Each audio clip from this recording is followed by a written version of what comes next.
It's the second round of the Canadian Tour Championship, and I'm standing with Richard Scott, and Richard shot 66 today, puts him at 13 under par alone. Richard, would you say one of the toughest things about shooting a low round in the first round, 63, is bouncing back with another low round? Yeah, definitely. It's always tough just because you get that mindset when you're out there and, oh, I eagled this hole yesterday, or I birdied this hole, or I was 7 under at this point. You try to get that out of your head, and that's, I think, the hardest part. I just tried to stay patient all day. I knew the birdies were out there. I just, just being patient and, not getting down on myself if I was only 1 or 2 under early. Now, you said yesterday that your putting was really working out for you. Would that be the same case today? Yeah, it was just solid. Didn't make really any bombs today, but made enough birdie putts and didn't miss too many short putts at all, actually any. Just was solid with the putter.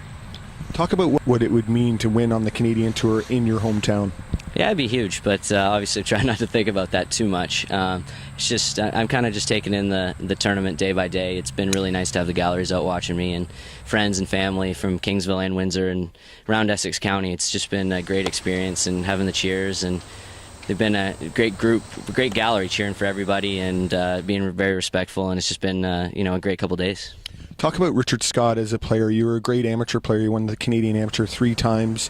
It's taken a bit slower than you'd like. We spoke about it in Calgary in terms of your progression as a pro. You've won twice on the eGolf Tour. You haven't won on the Canadian Tour. Just talk about where your game is. Yeah, I think I've always been a pretty consistent player, but this year I've dropped my scoring average a lot, which has helped. I've had a lot more solid finishes, made a lot more cuts. But I think people just, it's hard to make it out there. There's a lot of good players nowadays. I think some people tend to think that if you have a good amateur career, you're destined to be out on the PGA Tour in a couple years. But it is harder than that, and I've found that. And unfortunately, you get one chance a year to go through Q School, and if you don't happen to play well those few weeks, you're back out here, which is not necessarily a bad thing. It's a great proving ground, and I'd obviously like to get a win out here for sure this week.